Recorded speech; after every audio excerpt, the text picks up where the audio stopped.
Então, nós precisamos entender que nessas tendências missiológicas contemporâneas, olhando agora na perspectiva do catolicismo, o mundo protestante ou evangélico, muitas vezes sem conhecimento, acusa a Igreja Católica Romana pela ausência da tarefa da evangelização. Ou seja, isso não é verdadeiro.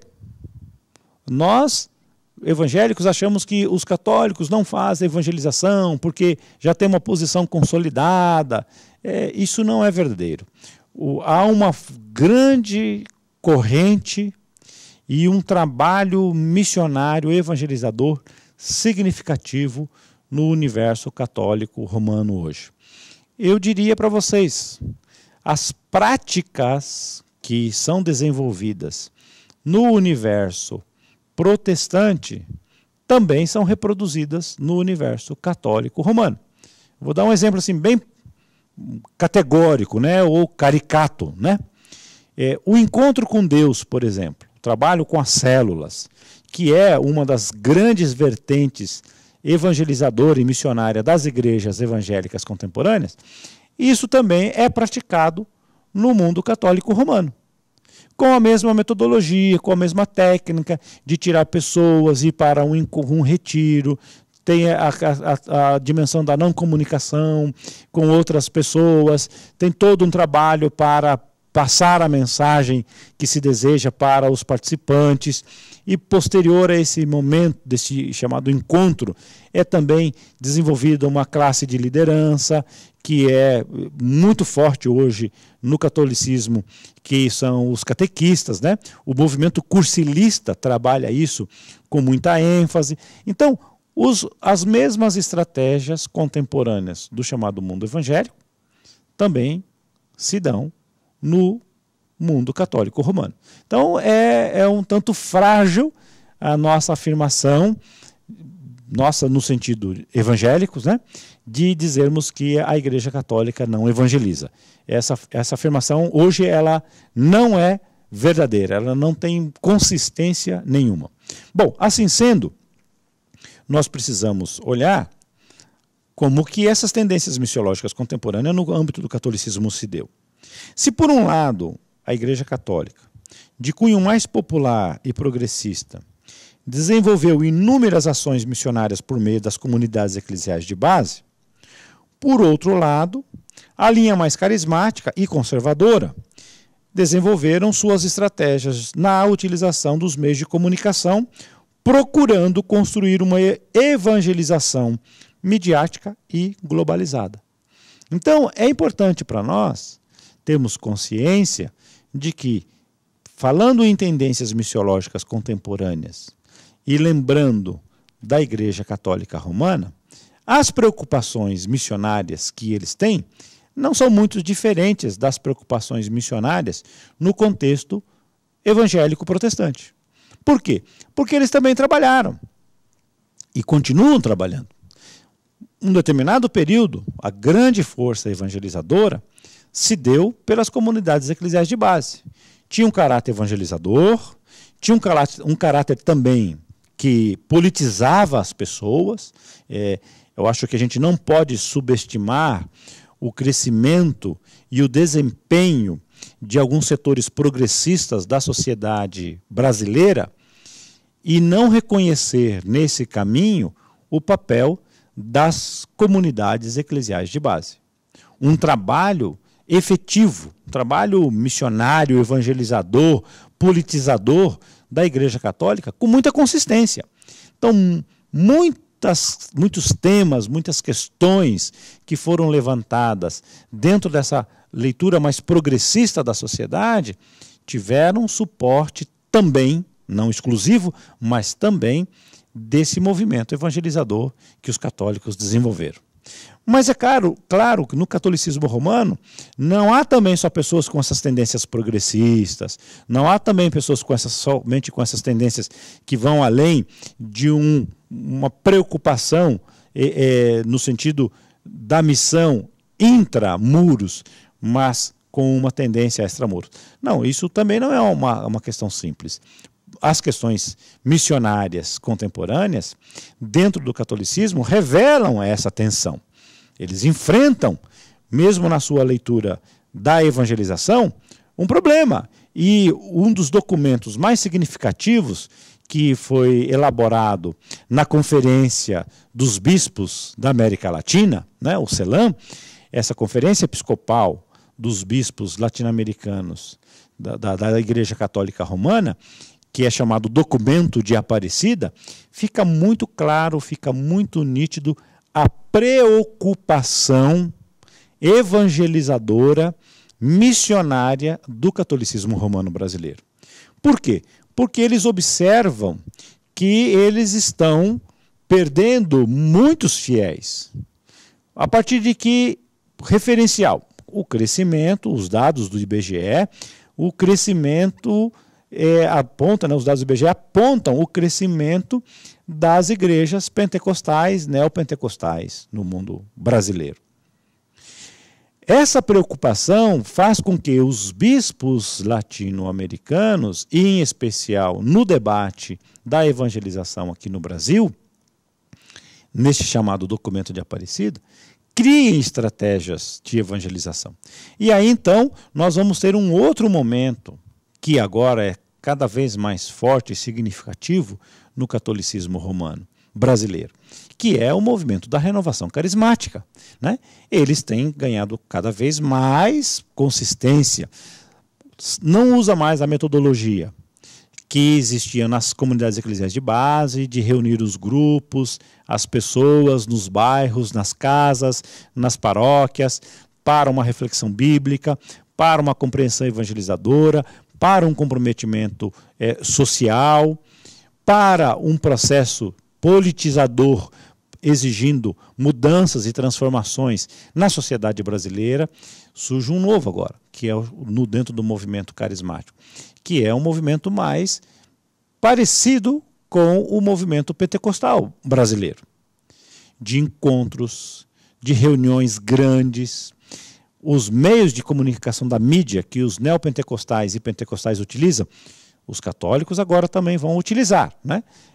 As emissoras tipo Canção Nova, Rede Vida, vão promover Século XXI, vão promover de maneira significativa, também por intermédio da mídia, o seu trabalho evangelizador, né?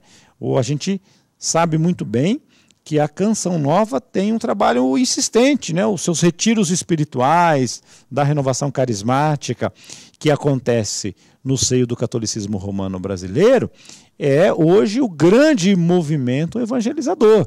As suas reuniões de avivamento, os seus acampamentos para não somente garantir fidelidade dos católicos na Igreja Católica, mas trazer outros.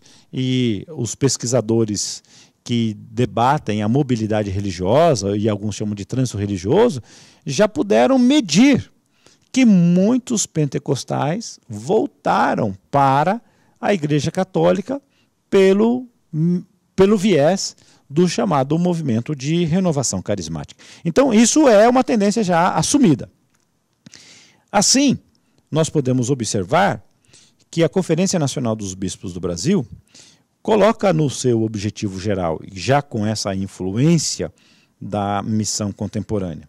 O que eles dizem? Eles colocam que é objetivo geral da Conferência Nacional dos Bispos abrir-se ao impulso do Espírito Santo e incentivar nas comunidades e em cada batizado o processo de conversão pessoal e pastoral ao estado permanente de missão para a vida plena.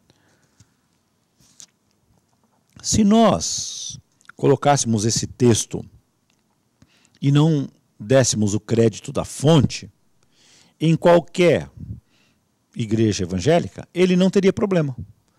Eu diria assim, essa meta missionária, essa meta evangelizadora, essa preocupação de ter a vida guiada pelo Espírito Santo, de ter a vida comprometida com a evangelização e orientada para o trabalho do Reino de Deus, que é o texto do CNBB, caberia em qualquer outra igreja evangélica.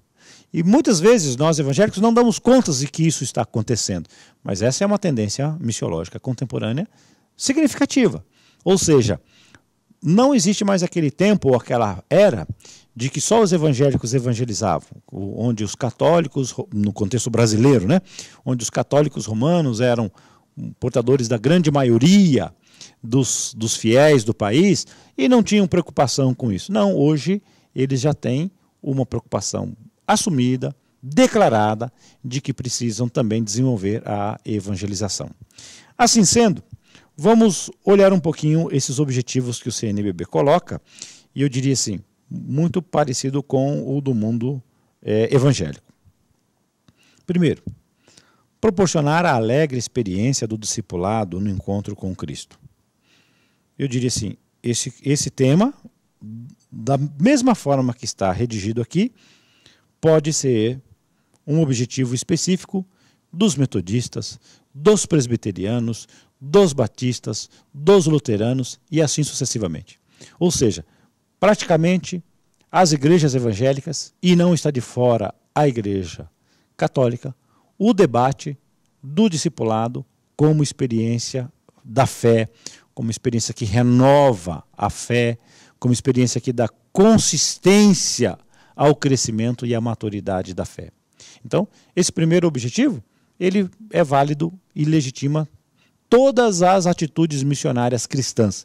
Católicas, aqui a gente está vendo, é um objetivo da Conferência Nacional dos Bispos, então, portanto, é da Igreja Católica, e também temos a dimensão do mundo religioso, protestante, evangélico, pentecostal, com essa mesma ênfase. Olhando um pouquinho mais. Promover a formação em todos os níveis para sustentar a conversão pessoal e pastoral do discípulo missionário. Perfeito? Não temos problema nenhum com esse tema também. Repensar as estruturas de nossa ação evangelizadora para um compromisso de ir e atingir a quem normalmente não atingimos. Perfeito. Tenho também que é um objetivo que cabe para todos nós. Favorecer o acesso de todos, a partir dos pobres, à atrativa oferta da vida mais digna em Cristo. Também creio que não temos problema com isso.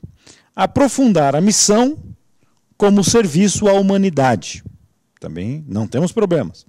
Discernir os sinais do Espírito Santo na vida das pessoas e na história. Também não temos problema com isso.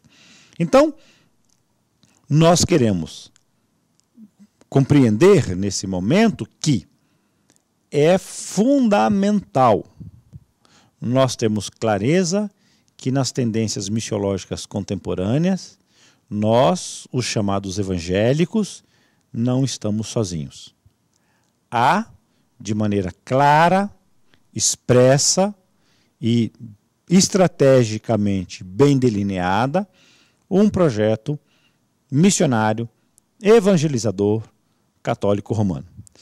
Estou falando isso porque o mundo cristão, tendo essa dimensão da missão contemporânea por parte dos católicos e romanos e por parte dos evangélicos, sejam eles pentecostais, neopentecostais ou não, nós falamos assim, e fecha o círculo das missões contemporâneas? Não, não fecha.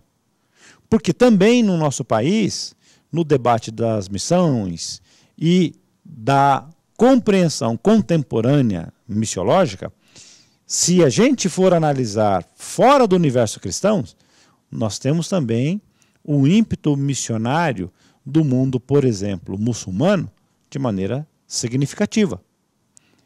É também, fora do universo cristão, desenvolvida uma estratégia missionária. Nós já temos observado que na estratégia do mundo muçulmano, algumas pessoas importantes, relevantes, já mudaram de religião, saíram do próprio mundo pentecostal, transitaram para o mundo muçulmano, né?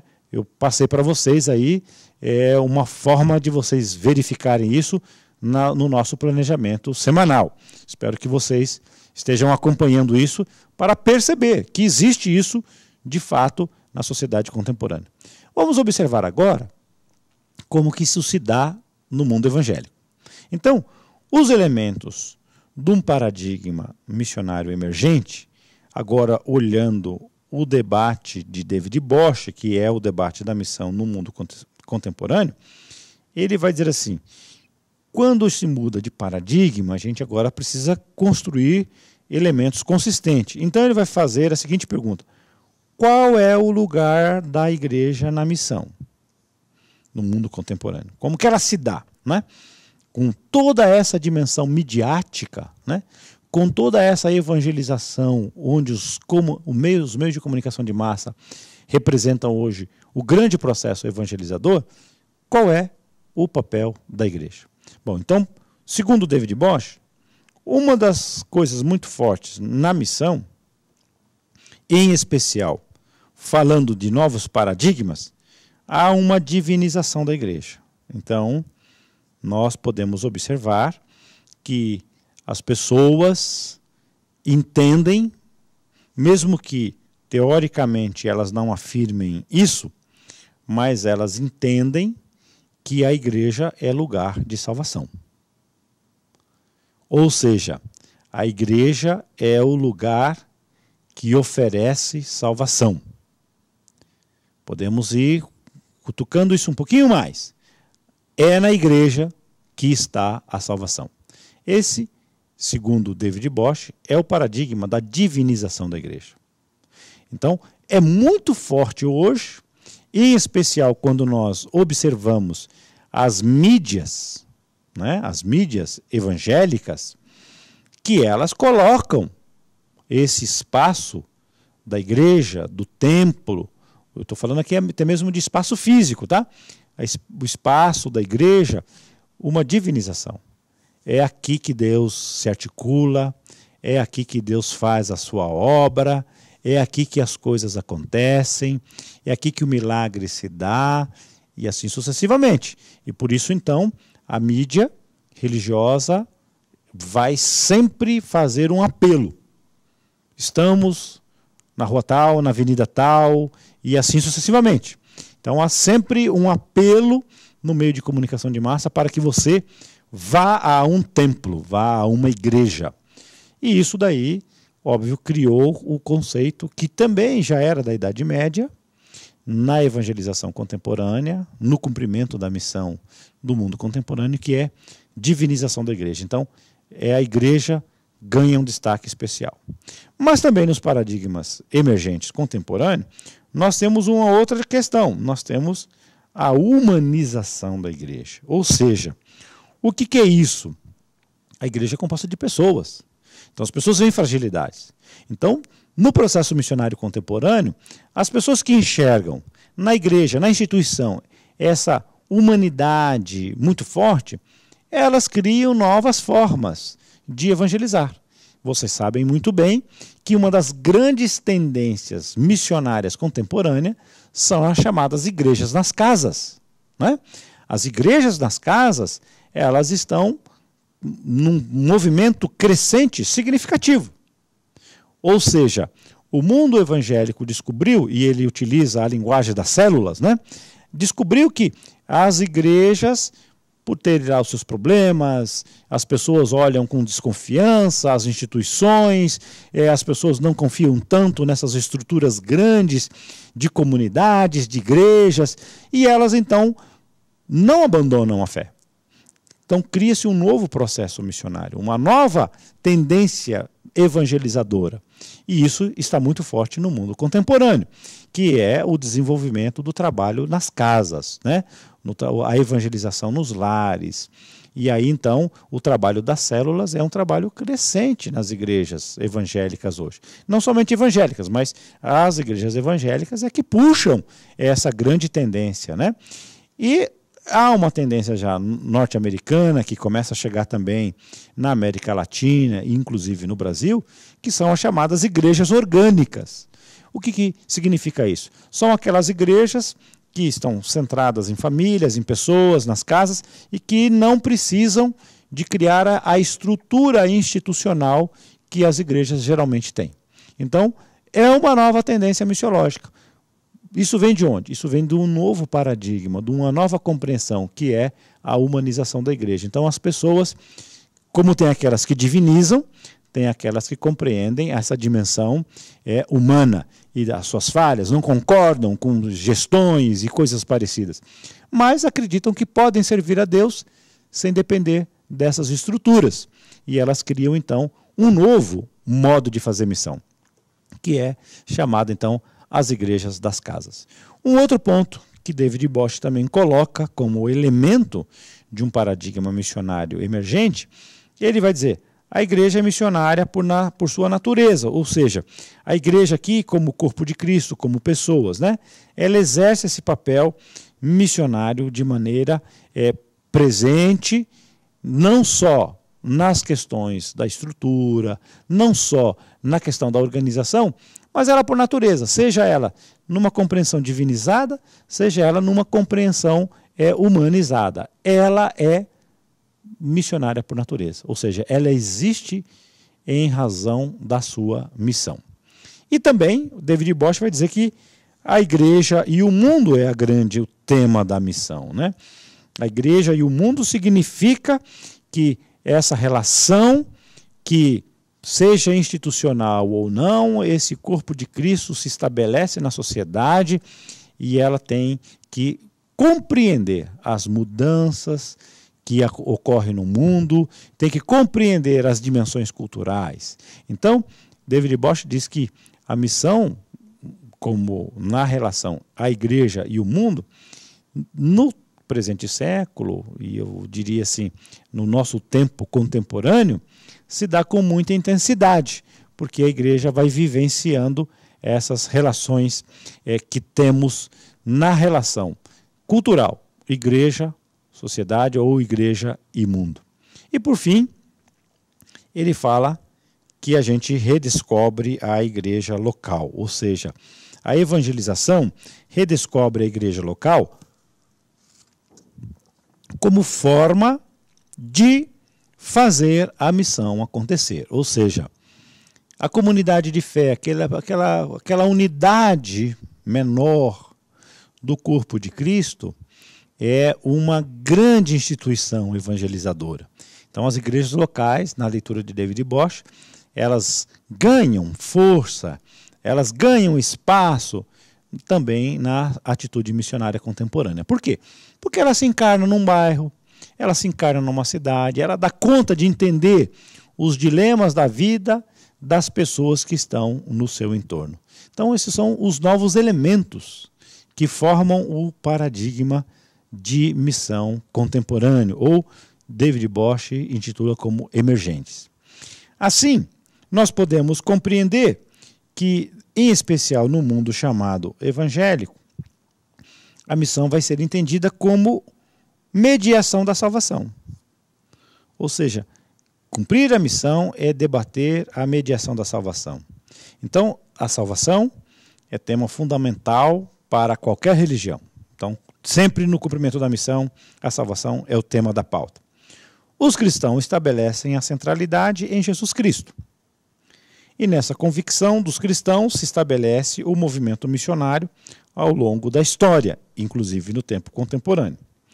E é então na Conferência de Bangkok, em 1973, que o cristianismo define, em especial o mundo evangélico, define o tema salvação hoje. Então, qual é o grande desafio missionário contemporâneo? É que hoje é dia de salvação. Então, esse é um tema que, inclusive, o mundo pentecostal valoriza muito, incentiva muito, trabalha com muita insistência e persistência. Quando é que temos que evangelizar? Qual é a oportunidade boa que nós temos para evangelizar? A compreensão a partir da Conferência de Bangkok é a seguinte: hoje é o tempo missionário, hoje é o tempo evangelizador, hoje é o dia que nós estabelecemos a nossa forma de partilhar ou de testemunhar os atos salvíficos de Deus. Isso no mundo evangélico, em especial de vertente protestante e pentecostal, isso é uma coisa presente e significativa. Não se posterga para amanhã o ato do testemunho da fé. Não se posterga para amanhã o testemunho da salvação. Eu creio que vocês devem ter aí na memória, né, o cântico que é muito utilizado nas igrejas, né, em especial evangélicas, que fala exatamente, né, que, meu amigo, hoje tu tens a escolha, vida ou morte, qual vais aceitar? Quer dizer, então essa é a compreensão contemporânea da missão. Ou seja, hoje é dia de salvação, né? Esse cântico ele é constantemente repetido nas igrejas após uma mensagem, uma pregação, um testemunho, e onde se observa a necessidade de chamar alguém para tomar a decisão nesse ato evangelizador. Após esse testemunho, após essa pregação, né? Após a declaração desses atos salvíficos de Deus, é comum no processo missionário e evangelizador das igrejas esse cântico aparecer, né? Meu amigo, hoje tu tens a escolha, vida ou morte, qual vais aceitar? E assim o cântico gera um ambiente cobrando da pessoa, nessa atitude evangelizadora missionária, cobrando da pessoa uma decisão. Então isso é muito forte na dimensão evangelizadora contemporânea, ou seja, hoje é dia de salvação. Continuando, pensando ainda na missão como mediação da salvação. As mudanças de paradigmas quanto à compreensão da salvação está presente em todos os tempos. Então, Lucas, olhando lá para o Evangelho, né? Lucas entende salvação como algo que se realiza nesta vida e é considerado, então, na leitura bíblica, como salvação é presente. Paulo estabelece como um processo. Paulo diz, inicia-se com o encontro com Cristo e se desenvolve na caminhada da vida. Outros dizem, primeiro o dom, depois na esperança. E assim por diante. Então, o que significa mudanças de paradigma na compreensão da salvação? Uma vez que a mensagem evangelizadora, que o cumprimento da missão e o seu conteúdo, que é a evangelização, tem um objetivo final, que é o debate da salvação. Se a salvação é o grande elemento do cumprimento da missão, é esse conteúdo da evangelização, nós agora precisamos entender como as pessoas decodificam a salvação.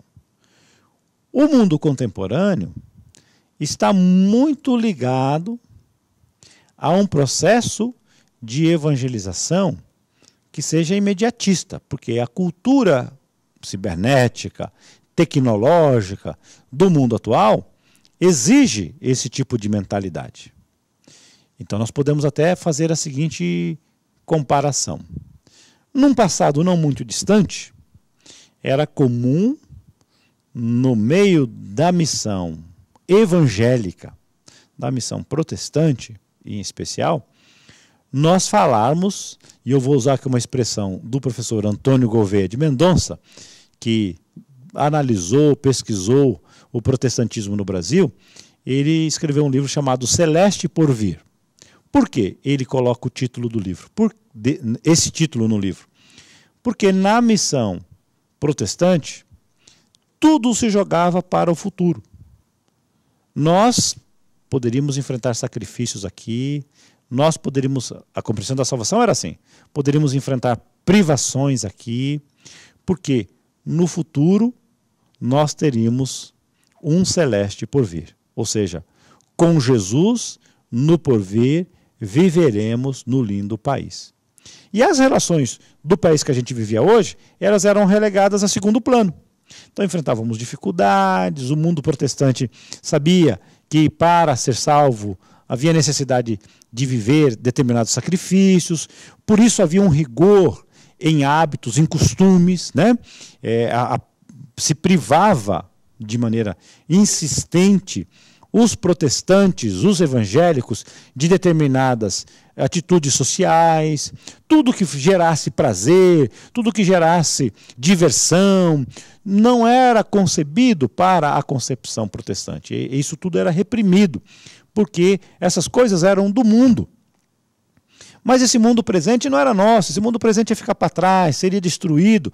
Nós teríamos um outro mundo, uma outra pátria, uma pátria celeste, onde Deus nos aguarda, onde Deus colocaria para nós todas as novidades de vida nova. Isso foi um pensamento evangélico de pouco tempo atrás. Com toda a mudança de mentalidade, em especial com a chegada do mundo neopentecostal, comunicação tecnológica, via televisão, internet e coisas mais, o que aconteceu? Nós temos hoje um discurso de evangelização muito relacionado ao presente. Então, não se fala mais do céu, não se fala mais do celeste por vir. Se fala pouco. Mas a grande mensagem da salvação do mundo contemporâneo se dá de maneira muito mais efetiva e de maneira muito mais rápida, porque as pessoas querem conquistar os benefícios para a vida agora.